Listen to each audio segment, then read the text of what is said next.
Hi everybody, my name is Vesatianen and I'm an automotive engineer, and today I will go through the new Mercedes EQXX aerodynamics tool through few pictures and measurements and my estimations where they have been able to lower the drag compared to the Mercedes EQX, which lowest configuration in sport mode is 0.20. First of all, the EQS has air suspension, and that lowers the drag a little bit by lowering the car 20 mm in sport mode, which lowers the drag about 0.05 or 5 drag counts or something like that. So the drag coefficient of that car is closer to 0.21 in normal use. And for this car, the official announced number is 0.1716 in lowest configuration.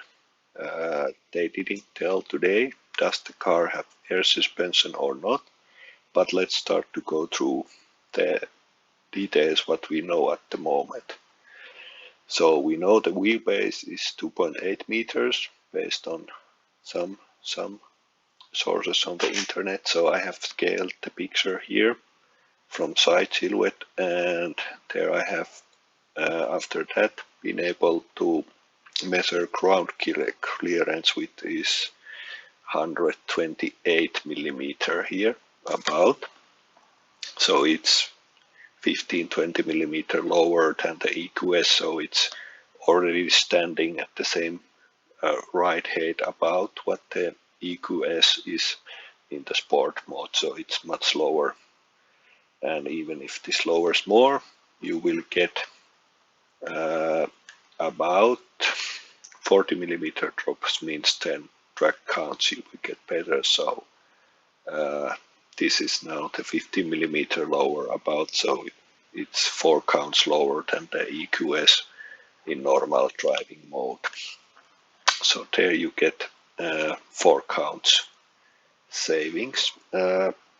After that, I would probably best is to go through from biggest savings to the smallest. The EQS has very narrow tires, 185/55 R20 tires, so that will lower the drag coefficient a lot because the air wheels create about half of the drag in these very aerodynamic cars, and that's why it's very important to have aerodynamic and narrow wheels and tires, and narrow wheels and tires make it possible to get much lower wheel drag. In normal old cars, this much narrower tires would mean 15 drag count savings, but nowadays you have been able to make these air curtains and other devices in front of the tires, tire deflectors, so the impact is only half of that what it used to be in old times, and that you can do with all the cars. Well, then the EQXX version has also fully closed wheels, and EQS version has tiny holes. I think even in the aerodynamic version rims it's not fully closed, so that will bring 4 drag counts there. This new EQXX has about 200 millimeter long diffuser angle extension, and in the normal configuration the angle of the diffuser is about 9 degrees, but then in higher speeds it will lower itself about 50 millimeter, I estimate, on the videos that are on the internet, and then the degree angle goes to 5 degrees, which is pretty close to optimal. It depends, of course, always what's the optimal angle of attack for the diffuser, what's the upper part of the car, how it's designed. So it's not always same. It's usually between 5 to 8 degrees where you get the lowest drag. Then front wheel rear exits lower the drag about 5 drag counts. This you can find in literature and done CFD test that's the about what you would get. So here on the outer it looks totally normal, but behind this panel you have rounded curvature edge there. From videos I think it was 30 millimeter or 40, so quite big radius, and air will come through this front door seam because this is a little bit deeper, and it will have a nice exit here, so that will lower the drag actually quite a lot.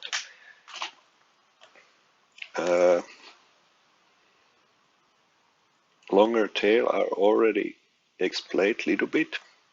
It only lowers the drag about 5 drag counts, where compared to again to the EQS. And why it doesn't lower as much as the extension here, you extend 200 millimeter, but the whole tail is much longer than the EQS.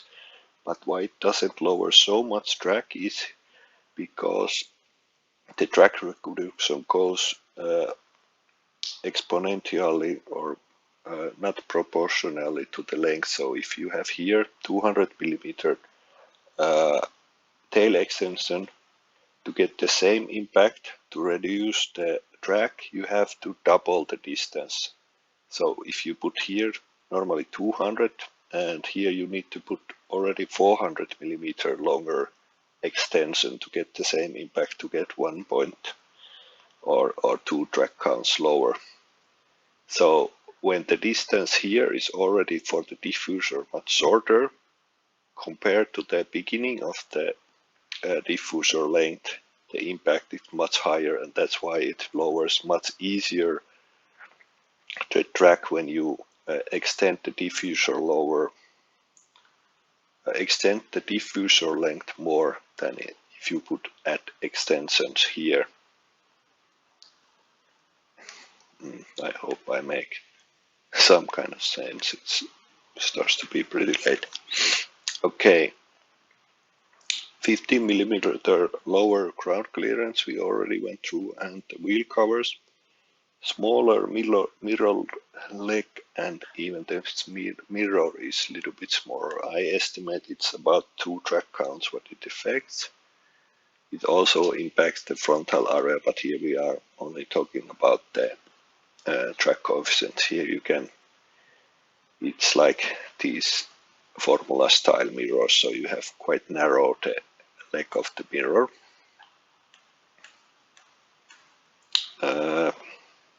Bigger air curtains.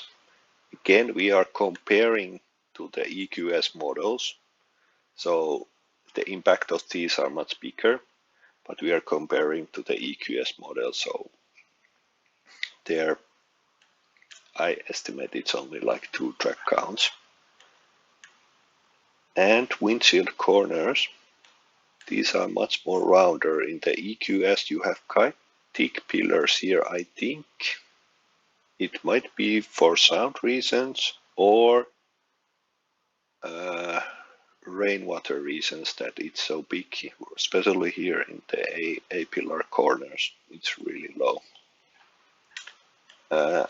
Those are the main savings which I have been able to figure out. The car has also here these hood exit vents, which lowers the drag when they are in use, but in normal driving the active frill block is closed, so no air is exiting through the vents, so they are actually not dropping the drag coefficient at all. In normal driving they are maybe a tiny bit increasing it, but not a lot. So that's why they are not actually bringing the drag coefficient number any lower. You have these wheel pads in front of the front tire, same in EQS.